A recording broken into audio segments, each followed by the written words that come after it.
সন্দেশখালী ২০২৪ সালে লোকসভা নির্বাচনের আগে রাজ্য রাজনীতির আলোচনার কেন্দ্রে উঠে এসেছিল এই সন্দেশখালী। শেখ শাহজাহান ও তার সাঙ্গপাঙ্গদের বিরুদ্ধে স্থানীয়দের একটা বড় অংশের আন্দোলনকে ঘিরে তোলপাড় পড়ে যায় গোটা রাজ্যে। উঠে আসতে থাকে শাসক ও বিরোধীদের একের পর এক প্রতিক্রিয়া ও পাল্টা প্রতিক্রিয়া। এবার ফের একবার চর্চায় সন্দেশখালী। ২০১৯ সালে সন্দেশখালীতে ৩ বিজেপি কর্মীকে জানে শেষ করার ঘটনায় সিবিআই তদন্তের নির্দেশই বহাল রাখল কলকাতা হাইকোর্টের ডিভিশন বেঞ্চ। এর আগে ৩ বিজেপি কর্মীকে জানে শেষ করার ঘটনায় সিবিআই তদন্তের নির্দেশ দেন বিচারপতি জয় সেনগুপ্ত। সেই রায়কেই চ্যালেঞ্জ জানিয়ে বিচারপতি দেবাংশু বসাক ও প্রসেনজিৎ বিশ্বাসের ডিভিশন বেঞ্চে আবেদন জানান শেখ শাহজাহান।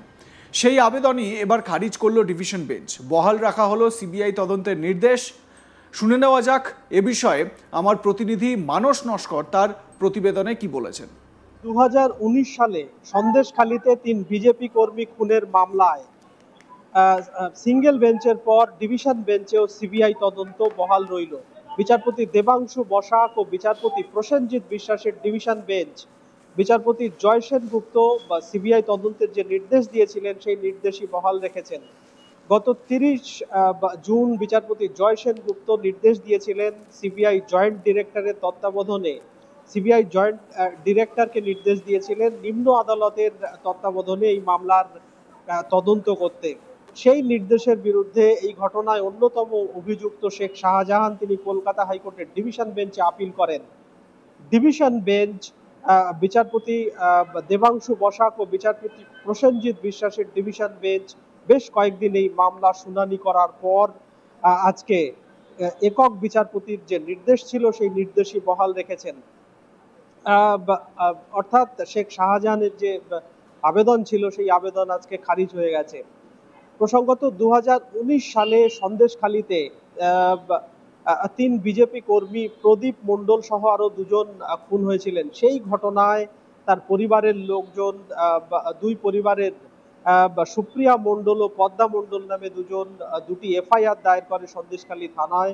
সেই ঘটনায় সিআইডি তদন্ত করছিল, কিন্তু সিআইডি তদন্তে দেখা যায় যে সিআইডি তদন্ত করে যে 2টো চার্জশিট দিয়েছিল সেই চার্জশিটে প্রথমে 28 জন ও পরে 24 জন অভিযুক্তর নাম উল্লেখ করেছিল সিআইডি, এবং 2টি চার্জশিটেই নাম ছিল শেখ শাহজাহানের, কিন্তু পরবর্তীতে সিআইডি শেখ শাহজাহানের নাম চার্জশিট থেকে বাদ দেয়।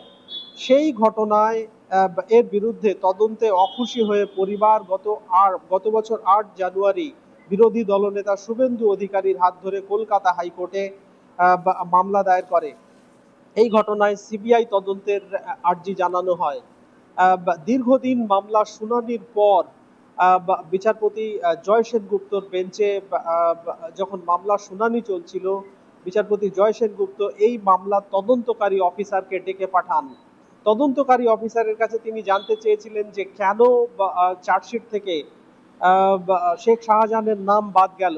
সেখানে তদন্তকারী যিনি আধিকারিক ছিলেন তিনি জানিয়েছিলেন যে এই মামলায় যিনি সাক্ষী ছিলেন সেই সাক্ষীর বয়ান খুব একটা বিশ্বাসযোগ্য না হওয়ায় পরবর্তীতে শেখ শাহজাহানের নাম বাদ দেওয়া হয়েছে। তখন বিচারপতি জয় সেনগুপ্ত জানতে চেয়েছিলেন যে কোন সাক্ষীর বয়ান বিশ্বাসযোগ্য আর কোনটা নয়, সেই বিষয়ে তিনি কি করে সিদ্ধান্ত নিচ্ছেন। এই বিষয়ে ঊর্ধ্বতন কর্তৃপক্ষ বা ঊর্ধ্বতন পুলিশ আধিকারিকদেরকে আদালতে ডেকে পাঠানোর হুঁশিয়ারিও দিয়েছিলেন বিচারপতি জয় সেনগুপ্ত। তারপর রাজ্য তড়িঘড়ি যখন গত বছর ঠিক লোকসভা ইলেকশনের আগে শেখ শাহজাহান এই সন্দেশখালীতে শেখ শাহজাহানের যে বলা যায় যে কুকীর্তি তা যখন সেই ঘটনা যখন সামনে চলে আসে তখন ফের রাজ্য তড়িঘড়ি শেখ শাহজাহানের নাম ইনক্লুড করে ফের চার্জশিট দিতে, সাপ্লিমেন্টারি চার্জশিট দেওয়ার ব্যাপারে উদ্যোগ নিতে শুরু করে। এরপরেই বিচারপতি জয় সেনগুপ্ত প্রশ্ন করেন যে এতদিন এত বছর হয়ে গেল, 3-4 বছর ধরে আপনারা কি করছিলেন? এখন যেই আদালত এই নিয়ে প্রশ্ন তুলেছে তখন আবার শেখ শাহজাহানের নাম যুক্ত করে চার্জশিট দেওয়ার তোড়জোড় শুরু হয়েছে। ক্ষুব্ধ বিচারপতি মামলার সমস্ত নথিপত্র দেখার পর এবছর 30 জুন তিনি নির্দেশ দেন যে এই ঘটনায় সিবিআই তদন্ত করবে।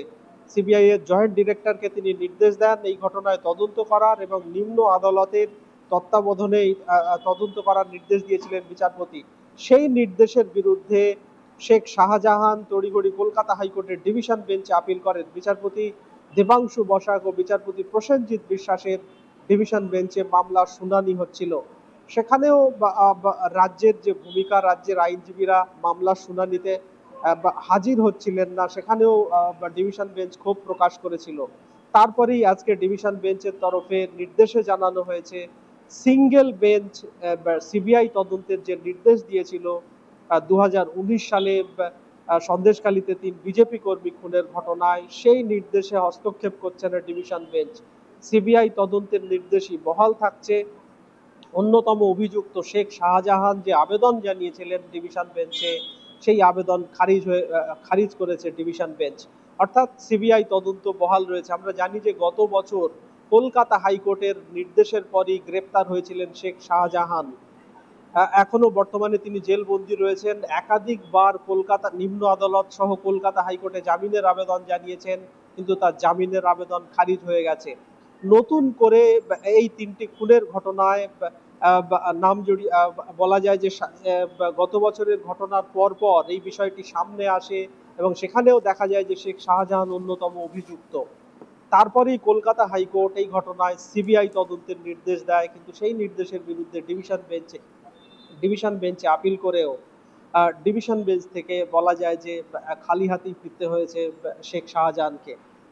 সিঙ্গেল বেঞ্চ যে সিবিআই তদন্তের নির্দেশ দিয়েছিল, সেই নির্দেশই বহাল রেখেছে ডিভিশন বেঞ্চ। উল্লেখ্য, আগামী বছর রাজ্যে বিধানসভা নির্বাচন, তার আগে আদালতের এই নির্দেশ সন্দেশখালীর বুকে রেখা পাত্রদের কিছুটা এগিয়ে দিল প্রশ্ন উঠছে রাজনৈতিক মহলের একাংশে। যে মামলাকে চ্যালেঞ্জ করে আবার পিটিশন দায়ের করা হয়েছিল, সেই মামলাতেই কিন্তু সিবিআই তদন্তের নির্দেশই বহাল রাখল আদালত এবং এতে করে শেখ শাহজাহানের যে সমস্যা আরও বাড়ল, শেখ শাহজাহানের চাপ যে আরও বাড়ল, সে কথা বলার অপেক্ষা রাখে না। আপনারা জানেন যে 3 বিজেপি কর্মীর মৃত্যুর ঘটনায় তাদেরকে জানে শেষ করা হয়েছিল। সেই মামলায় হাইকোর্ট এই সিবিআই তদন্তের নির্দেশ দিয়েছিল। সেই মামলাকে চ্যালেঞ্জ করে শেখ শাহজাহান পিটিশন করেন, যদিও তার সেই পিটিশন কাজে এলো না। শেখ শাহজাহানের আবেদন সত্ত্বেও আদালত কিন্তু এই সিবিআই তদন্তের ওপরই ভরসা রেখেছে এবং সিবিআই তদন্তই বহাল রেখেছে। স্বাভাবিকভাবে এই সিবিআই তদন্তের জেরে শেখ শাহজাহানের জন্য যে এটা খুব একটা সুখকর হবে এরকমটা কিন্তু একেবারেই নয়, কারণ তদন্তে একের পর এক তথ্য উঠে আসবে যেগুলো খুব স্বাভাবিকভাবেই শেখ শাহজাহান এবং তার সাঙ্গপাঙ্গদের বিরুদ্ধে যাবে বলেই মনে করছেন সন্দেশখালীর মানুষ। আপনাদের মতামত কি জানাতে ভুলবেন না। দেখতে থাকুন আজ তাক বাংলা, সাবস্ক্রাইব করুন আমাদের ইউটিউব চ্যানেলটি, বেল আইকন প্রেস করুন নোটিফিকেশন পেতে।